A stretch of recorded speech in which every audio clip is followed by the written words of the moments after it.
In 2003, Sarah Mitchell brought her daughter Amy to Boston General for a routine kidney screening. Amy needed a transplant. Sarah was certain she'd be a match. She was her mother, after all.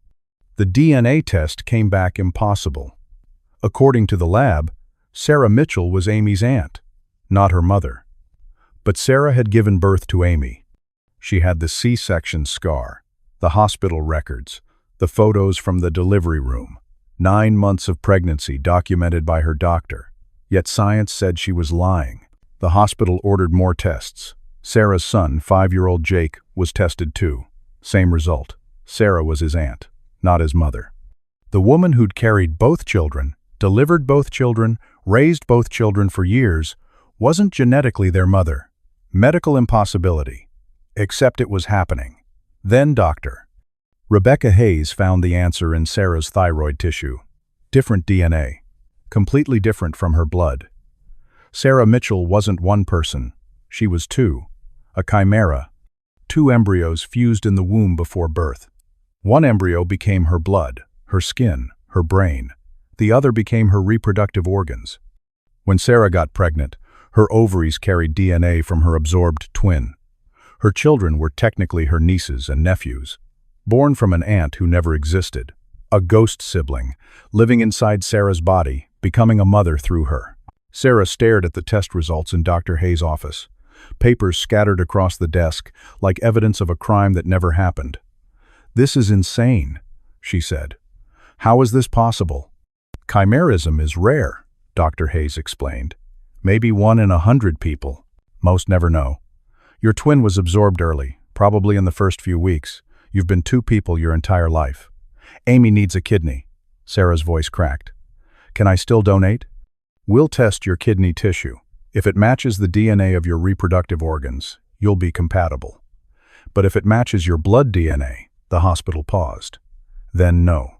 You can't save your own daughter." The kidney tissue came back 3 days later.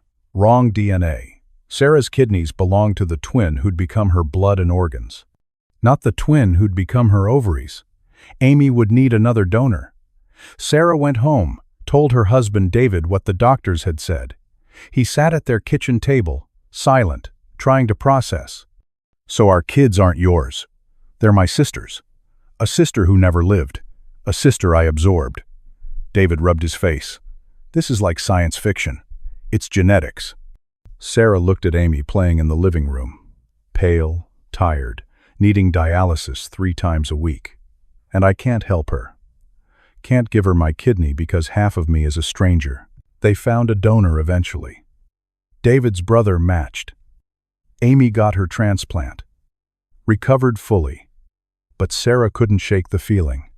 Every time she looked at her children, she saw her invisible twin, the sibling who'd never drawn breath but had still become a mother. "Who are you?" she asked her reflection one night. "How much of me is me? How much is her?" Dr. Hayes had said most chimeras never discover the truth. They live normal lives, have children, donate organs, never knowing they're 2 people merged into one. But Sarah knew now, knew that her DNA was a lie, that her body was a collaboration between twins who'd never separated, that her children carried the genes of an aunt they'd never meet. David found her in the bathroom, staring at her hands. "You okay?" "I keep thinking about her. The twin. What would she have looked like?" David wrapped his arms around her. "She looks like you. She is you." But that was the problem.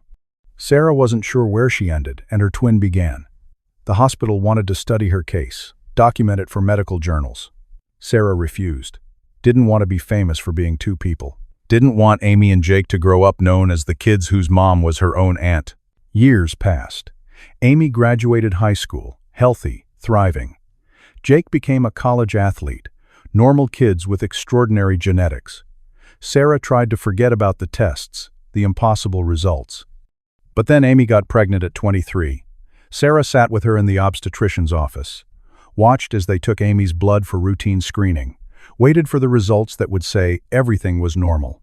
The doctor called 2 weeks later. "There's something unusual about the fetal DNA. Not wrong, just unexpected." Sarah's stomach dropped. "What kind of unexpected?"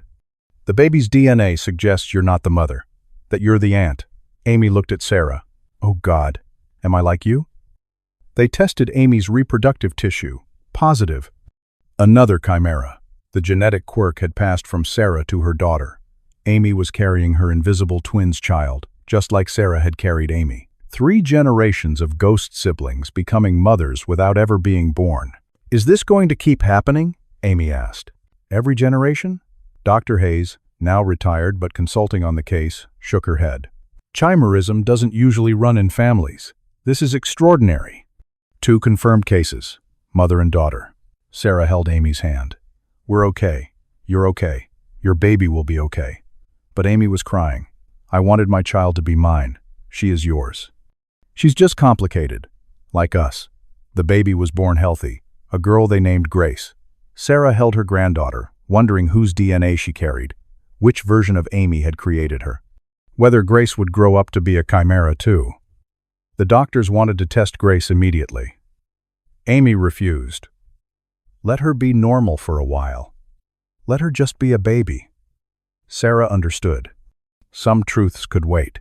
Some mysteries didn't need solving right away. But late at night, Sarah still wondered. About the twin she'd absorbed. About whether that twin had dreams, thoughts, consciousness before merging. About whether 2 souls could live in one body. About what it meant to be a person when your DNA said you were 2.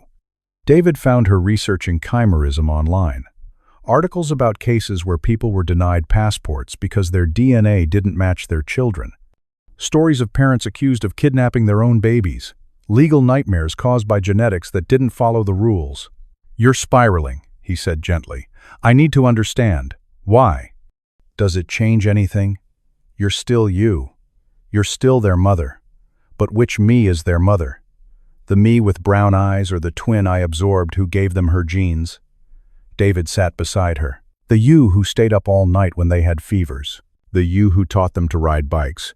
The you who loves them. That's the mother they have. DNA doesn't change that. Sarah closed the laptop. He was right. She'd been so focused on genetics that she'd forgotten what mattered. She'd raised Amy and Jake, fed them, protected them, loved them. The DNA that created them might belong to her phantom twin, but everything that made them who they were came from Sarah's choices, her presence, her care. Still, the questions haunted her. Late at night, early mornings, quiet moments when her mind wandered. How many people walking around were secretly 2? How many mothers had given birth to nieces and nephews without knowing? How many families carried these hidden genetic ghosts?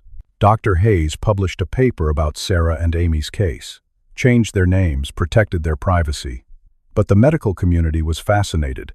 Hereditary chimerism. Genetic anomalies passing through generations. The boundaries of identity blurring at the cellular level. Sarah read the paper once, found herself described as Subject A. Her invisible twin was Subject B. Amy was Subject C. Grace was Subject D. They'd become data points, scientific curiosities, proof that human identity was more fluid than anyone imagined. She deleted the PDF. Didn't need to see herself reduced to subjects and figures. Years later, Grace was 7, smart, funny, healthy. She asked Sarah one day while they baked cookies, "Grandma, Mom says you're special, that you're 2 people." How does that work? Sarah considered lying, saying Amy had been joking, making something up about twins that made more sense to a child. But Grace deserved the truth. A long time ago, she said carefully, before I was born, I had a twin sister. But we merged together in our mom's belly, became one person. Like magic? Like science. But a little bit like magic too. Grace stirred the cookie dough. So you're your sister too? In a way, she's part of me, always has been. Is she nice? Sarah smiled. I think so. She helped make your mom. That makes her pretty special. Grace seemed satisfied with that. Went back to cookies. But Sarah felt lighter. Maybe that's all it was. Not a medical mystery or genetic impossibility, just a twin sister who'd never left, who'd stayed so close they'd become the same person. That night, Sarah looked at her reflection again, not searching for the twin anymore, just acknowledging her. Thank you, she whispered. For Amy, for Jake, for Grace, for all of it. The mirror didn't answer. But Sarah felt something. Acceptance, maybe. Peace. She'd spent years being afraid of the DNA inside her. Afraid of being two people. Afraid of the truth. But the truth was simple. She was Sarah Mitchell, mother of two, grandmother of one, built from two embryos but living as one person. Her twin hadn't stolen her identity. Hadn't made her less herself. Had just made her more complicated, more interesting, more impossible. And in a world that demanded simple answers, sometimes complicated was exactly what you needed to be. The children who shouldn't exist weren't Amy and Jake. They were perfectly normal. The impossibility was Sarah, the woman who was her own twin, who'd carried her sister inside her for 40 years without knowing, who'd given her sister a chance to be a mother through her. Some people are born alone. Some are born with siblings. And some, rare ones like Sarah, are born as both. Two souls sharing one body. One life lived twice. One person who was always two. In Boston General's genetics department, they keep Sarah's case file in a special drawer. The woman who proved that identity isn't written in DNA. That motherhood transcends genetics.